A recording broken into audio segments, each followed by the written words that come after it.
Status: internal memo conversion. Source: audio confession. Subject: David Mercer. File label: 212 incident. Restoration note: ambient noise, labored breathing, and long silences have been trimmed. The voice exhibits extreme fatigue and psychological distress.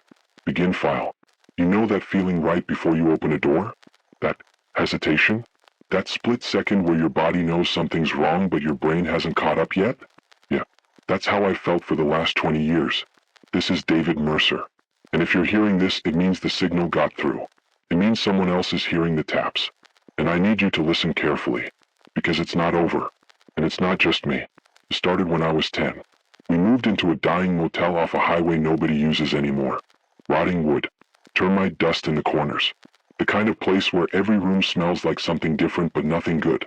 My aunt thought it would be a good investment. Said it would build character. She smiled a lot back then. She had just started seeing this guy, Tom. He helped her buy it but didn't move in. Not right away. So it was just her and me. The first night, I lay in bed listening to the ceiling creak. No traffic. No crickets. Just wood breathing. Then I heard it. One. Soft. Deliberate. Then silence. And then. Evenly spaced. Like it was keeping time. I didn't move. Just listened. Eventually, I convinced myself it was nothing. But the next night, it came back. 2:12 a.m. Exactly. 3 taps. Then something else. A sound like fingernails brushing along the base of the door. And breathing. Not human breathing. Something too wet. Too slow. Like lungs that didn't belong in a chest. In the morning, my aunt looked pale. Her eyes were bloodshot. I noticed a small scratch along her cheek. She said it was from trimming hedges. There were no hedges. That night, I put my backpack against the door. Pushed the desk up against it. Didn't matter. The taps returned. Then dragging. Then the whisper. A voice just beyond the wood. It didn't say my name. It said, "Still here." As the nights went on, it got bolder. I heard it moving down the hallway, slowly, like something too tall for the ceiling, crawling. The sound of joints cracking. Of something heavy being pulled inch by inch over carpet. I swear once I heard it behind the front desk. Once in the supply room. Once in the vent. No one believed me. But every time it came, someone got hurt. My aunt started losing weight. Big bruises on her arms. Said she slipped on the stairs. There were no stairs inside. One night I forgot to block the door. Half asleep. Exhausted. I didn't even hear it open. Only felt the pressure change. Something entered. I couldn't breathe. It sat down beside me on the bed. The mattress shifted like it weighed too much. I smelled. Burned meat. Rotten rain. Mold in a heating vent. I held still under the blanket. My heart tried to rip through my ribs. It didn't speak this time. It just breathed. And then left. The next morning I found scratches across my back. Then red. Right through the shirt. A week later Tom arrived. He just walked in. No phone call. No knock. Started talking like he lived there. That night, the tapping stopped. But something felt worse. Heavier. The motel stopped breathing. The walls sweated. The floor groaned. The shadows in the corners stretched farther than they should have.